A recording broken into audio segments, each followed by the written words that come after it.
to all my friends, students in NSC Physics class by Dr. Hamid sir. दोस्तों आज आपके लिए बहुत कुछ है, तीन लॉन्ग क्वेश्चंस हैं और उसके अंदर कई शॉर्ट ऑब्जेक्टिव्स छिपे हुए हैं।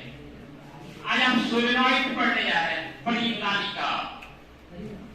सोलेनॉइड आज का टॉपिक हमारा क्या है? सोलेनॉइड। हिंदी बोला तो परिनालिका। सोलेनॉइड क्या होता है? What is solenoid? कहना जब कोई वायर हो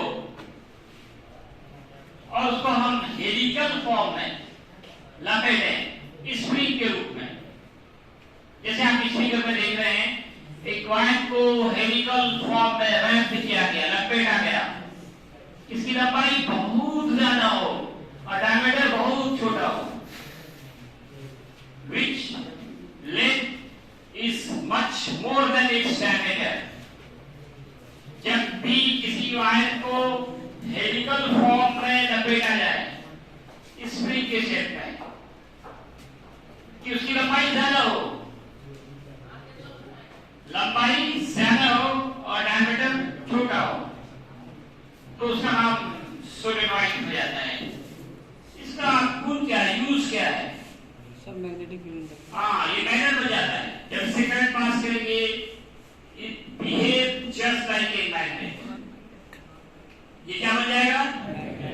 कब मैग्नेट बनेगा? डिफरेंट से पास करेगा। कैसा magnet? Just like a rod magnet, एक छड़ चुंबक जैसा काम करने लगता है। जिधर से करंट इन होगा वो कौन सा पोल होगा? Very good. जिधर से करंट इन होता है वो साउथ पोल, और जिधर से करंट आउट होगा नॉर्थ पोल बनेगा। तो सोलेनॉइड क्या है कि मैंने वायर इज रैप्ड, वायर को लपेटा गया है इन हेलिकल फॉर्म, मतलब स्प्रिंग के रूप में, in such a way that its length is much more than, लंबाई बहुत ज्यादा हो, इट्स डायमीटर, इसके डायमीटर से, एक जो टर्न्स है इनके डायमीटर से लंबाई बहुत ज्यादा हो, that the system is called solenoid. It behaves as a magnet when electric current passes through it. जब इससे हम इलेक्ट्रिक करंट पास करेंगे ये मैग्नेट बन जाएगा, मैग्नेट जैसा काम करने लगेगा। ये इलेक्ट्रोमैग्नेट कर सकते हैं इसको। क्या हो गया? इलेक्ट्रोमैग्नेट। इसका मैग्नेटिक इंडक्शन का फॉर्मूला निकालना है। ये applications of ampere circular law में आया नहीं। कल हमने एम्पियर सर्कुलर लॉ पढ़ा था, उसके उपयोग में इसकी गिनती होती है। दो उपयोग इसके बताते हैं, applications of ampere circular law. उसमें से एक तो ये सिंपल सोलेनॉइड और एक टॉरॉइडल सोलेनॉइड, ये दो आते हैं। जो स्ट्रेट सोलेनॉइड है इसको सिर्फ सोलेनॉइड बोलते हैं, और जो गोल हो, सर्कुलर हो, उसका टॉरॉइडल सोलेनॉइड नाम हो जाता है। तो दोस्तों सबसे पहले हम लोग जो सिंपल सोलेनॉइड होता है, स्ट्रेट सोलेनॉइड कह सकते हो, उसका मैग्नेटिक इंडक्शन का फॉर्मूला निकालना है with the help of ampere circular law. तो इसके लिए हम लोग एक क्लोज पाथ देंगे। कल आपने एम्पियर सर्कुलर लॉ में पढ़ा था, for the close path, close circuit, the line integral of magnetic induction is mu naught times of the electric current threading it। इसलिए क्लोज पाथ ले रहे हैं A B C D। मान लें कि इलेक्ट्रिक सोलेनॉइड लेंथ L है, contain N turns in per unit length। When I current passes, then magnetic induction produced in solenoid is B। और यहाँ पे जो एक बात बहुत ध्यान देने वाली बात है, न्यूमेरिकल में भी बच्चे गलती कर जाते हैं, इसको ध्यान में रखिए। यहाँ जो N माना जाता है ये टोटल टर्न्स नहीं है, टर्न्स पर यूनिट लेंथ है, यूनिट लेंथ का टर्न है। एकांक लंबाई में जो नंबर ऑफ टर्न्स है, टर्न्स यहाँ पे कितने टर्न? 1 2 3 4 5 6 7 8 9। तो क्या N या 9 होगा? नहीं, turns per unit length, turns by length वो N है। तो टोटल टर्न्स निकालना होगा, तो यूनिट लेंथ में जो टर्न्स है उसके टोटल लेंथ को मल्टीप्लाई करना पड़ेगा टोटल टर्न्स निकालने के लिए। अब हम लोग एक क्लोज पाथ लिया A B C D, A B C D, फिर तब क्लोज होगा। A B C D छोड़ देंगे तो ये क्लोज नहीं होगा। जहां से शुरू हुई फिर तक पहुंचना है, तभी ये क्लोज होगा। एक क्लोज पाथ ले रहे हैं A B C D, A B C D A।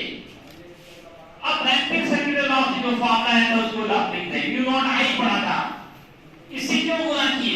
ये एक ही शब्द के लिए एक ही टर्म्स के लिए होता है, लेकिन यहाँ पे इतने सारे टर्म्स हैं, इसलिए n into l क्या, इधर ये पूरा हम ले रहे हैं ABCDA, ग्रोथ पाथ का नाम लिख दिया, क्या नाम है ABCDA। अब LHS लिया, LHS लेने के बाद हम लोग हर पार्ट को अलग करते, AB को अलग, BC को अलग, CD को अलग, DA को अलग, 4 पार्ट हो गए। ये पहला वाला जो AB है वो सेम डायरेक्शन में है, BDL cos 0 हो जाएगा। ये वाला देखिए परपेंडिकुलर में है, 90 डिग्री हो जाएगा। ये आउटसाइड है, आउटसाइड हमेशा 0 होता है। ये फिर देखिए 90 डिग्री का एंगल बना रहा है, cos 90 0, cos 90 0, cos 0 1, DL का इंटीग्रेशन L बन गया PL। अब LHS और RHS को बराबर कीजिए, ये आपने LHS का मान निकाला है, RHS का मान पहले से मालूम है, इसमें LL कैंसिल होगा, B का फॉर्मूला आ गया mu naught Ni, magnetic induction of the solenoid. Important objective भी है, बार-बार एग्जाम में भी पूछे जाते हैं, मैग्नेटिक इंडक्शन ऑफ सोलेनॉइड कितना क्या फॉर्मूला होगा, mu naught Ni, mu naught Ni, mu naught यहाँ पे कांस्टेंट है, n नंबर ऑफ टर्न्स है, ये बढ़ाएंगे b बढ़ेगा, करंट बढ़ाएंगे तब भी बढ़ेगा। तो दो यहाँ पे ऑब्जेक्टिव ये भी है कि नंबर ऑफ टर्न्स बढ़ाने से क्या होता है, मैग्नेटिक इंडक्शन बढ़ता है, करंट बढ़ाने से भी मैग्नेटिक इंडक्शन बढ़ता है। कभी रेशियो पूछा जाएगा मैग्नेटिक इंडक्शन का, दो अलग-अलग सोलेनॉइड्स के नंबर ऑफ टर्न्स दिए जाएंगे तो N1/N2 करेंगे। कभी करंट के लिए कहा जाएगा तो I1/I2 हो जाएगा। अब हम लोग दोस्तों टॉरॉइडल सोलेनॉइड की बात करते हैं। ऐसा मत ये तो VVI मत लिखिए, VVI नहीं लिखिए। इस चैप्टर में मैंने शुरू में कहा था कि कुछ भी छोड़ने लायक नहीं है, लॉन्ग टाइम क्वेश्चन है ये सब, एक भी वर्ड छोड़ने लायक नहीं है।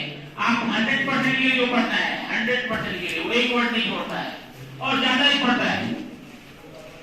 अब हम लोग टॉरॉइडल सोलेनॉइड की बात कर रहे हैं। टॉरॉइडल सोलेनॉइड, कोई भी सर्कुलर सोलेनॉइड को टॉरॉइडल सोलेनॉइड कहते हैं। सर्कुलर सोलेनॉइड को ही, ये लंबा वाला है ना, जगह ज्यादा लेता है, और पंखे वाले जो गोल वाला देखो इतने में आ गया, लंबा का जगह पंखा कितना लंबा हो जाता है, स्पेस ज्यादा लेता, इसीलिए क्या है ज्यादा जो यूज होता है वो गोल वाले का होता है, टॉरॉइडल सोलेनॉइड का होता है दोस्तों। तो any circular solenoid is called toroidal solenoid. एक सर्कल आइए उसमें वाइट को लपेट दीजिए, हो गया टॉरॉइडल सोलेनॉइड। इसको जोड़ दीजिए इलेक्ट्रिक सर्किट से, स्विच ऑन करेंगे ये मैग्नेट बन जाएगा। तो मैग्नेटिक इंडक्शन इसका कितना होगा उसका फॉर्मूला निकालना है। इसके लिए करंट एलिमेंट यहाँ पे ले रहे हैं, लेंथ दिए गए, इस पॉइंट पे मैग्नेटिक इंडक्शन और करंट एलिमेंट दोनों का डायरेक्शन सेम हो जाता है। अब आप टोटल टर्न्स निकालेंगे, यहाँ जो n है वो number of turns in per unit length है, number of turns in per unit length n है। टोटल टर्न्स निकालने के लिए n को लेंथ से गुना करेंगे, लेंथ कितना हो गया 2πr, तो 2πr into n, total turns हो गए। अब according two ampere circular law, ampere circular law, ampere circular law से फॉर्मूला पढ़ा था P डॉट dl बराबर mu नॉट I। यहाँ इसी को गुणा किए तो टोटल टर्न्स इतने, टर्न्स के लिए n गुणे लेंथ करना है। सर्कल का लेंथ क्या होता है, सर्कमफेरेंस, परिधि, और परिधि का क्या फॉर्मूला है 2πr, इससे टोटल टर्न्स हो गया 2πrn। एक टर्न के लिए mu नॉट I है, टोटल टर्न 2πrn है, इसलिए हम लोग पूरे सोलेनॉइड का निकाल लेंगे, 2πrn से मल्टीप्लाई करना पड़ेगा। यहाँ B डॉट dl लिमिट की बात करें, मिनिमम लेंथ 0 और maximum bye circumference 2πr। LHS लीजिए, B और dl सेम डायरेक्शन में, डॉट प्रोडक्ट का फॉर्मूला बढ़ाइए, A vector dot B vector, AB cos theta, AB cos theta, B dl cos theta, theta यहाँ पे क्या हो गया 0, cos 0 1, dl का इंटीग्रेशन L। अब हम लोग अपर लिमिट माइनस क्या करते हैं लोअर लिमिट, कितना काम पड़ता है इंटीग्रेशन का, देखिए हर जगह हर चैप्टर में सोच पड़ जाता है। b into 2πr हो गया। अब फर्स्ट और सेकंड से मिलाइए, फर्स्ट एंड सेकंड से मिलाइए, ये आप LHS का मान निकला है, LHS का मान, LHS ऑलरेडी पहले से पता है, मान दोनों का बराबर कीजिए, 2πr कैंसिल, फिर से वही फॉर्मूला है, दोनों फॉर्मूले सेम आ गए, चाहे सीधा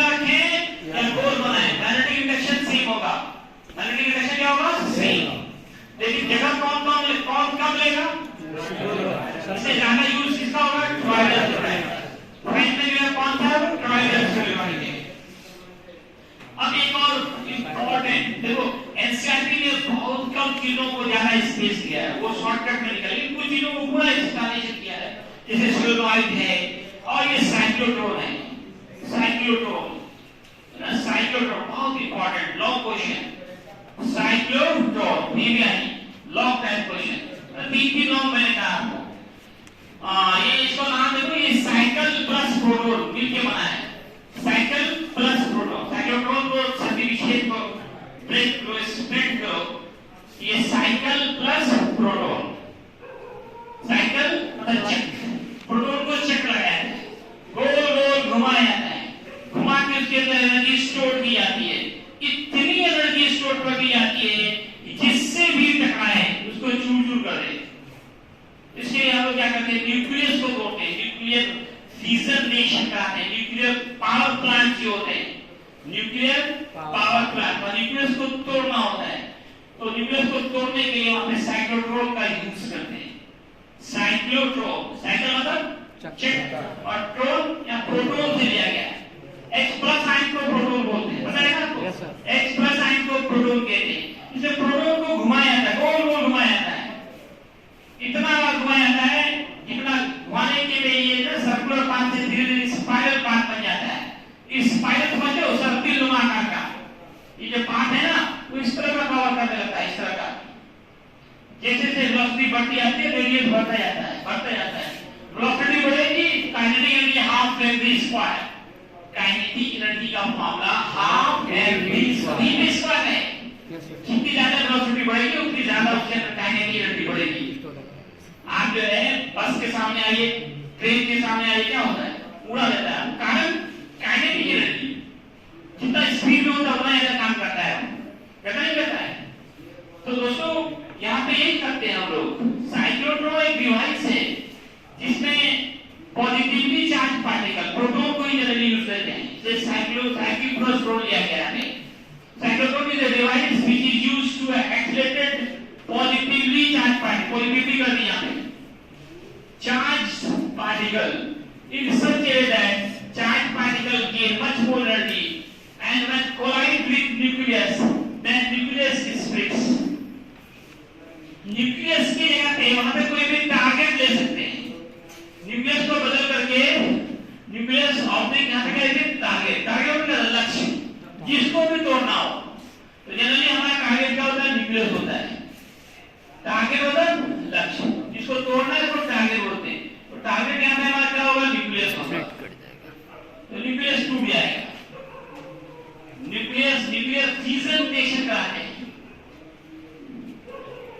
टारगेट मतलब लक्ष्य, जो भी लक्ष्य हो, जिसको तोड़ना हो उसको उसके रास्ते में ले आइए और सो जाइए, और सो गए करते मान हंसते लोग। तो साइक्लोट्रॉन दो वर्ड से बना है, cycle plus proton, cycle plus proton. इसमें करते क्या हम लोग, चक्र लगाते हैं, किसको, प्रोटॉन को। कैसा पाथ जाता है, स्पाइरल पाथ, लगातार उसकी वेलोसिटी बढ़ती जाती है, जिससे काइनेटिक एनर्जी भी बढ़ती चली जाती है, और फाइनली इतनी हाई काइनेटिक एनर्जी हो जाती है कि जिस टारगेट से भी ये टकराता है उसको चूर चूर कर देता है, चकना चूर कर देता है। न्यूक्लियस को तोड़ना आसान काम नहीं है, न्यूक्लियस को ये तोड़ देता है, जिसे न्यूक्लियर फिजन रिएक्शन कहते हैं। न्यूक्लियर पावर प्लांट्स जहां पे बहुत बड़े मात्रा में जो है इलेक्ट्रिसिटी जनरेट किया जाता है, वहां पे न्यूक्लियर फिजन रिएक्शन कहा जाता है। वहां पे साइक्लोट्रॉन का यूज करना पड़ेगा आपको। इसका जो है आगे आपको होमवर्क है, इसका कंस्ट्रक्शन, वर्किंग मेथड्स, कैलकुलेशन सब करके आना है, कुछ अपने भी कीजिए, ठीक है। नहीं होगा तो कल भी कराएंगे, ठीक है दोस्तों। धन्यवाद।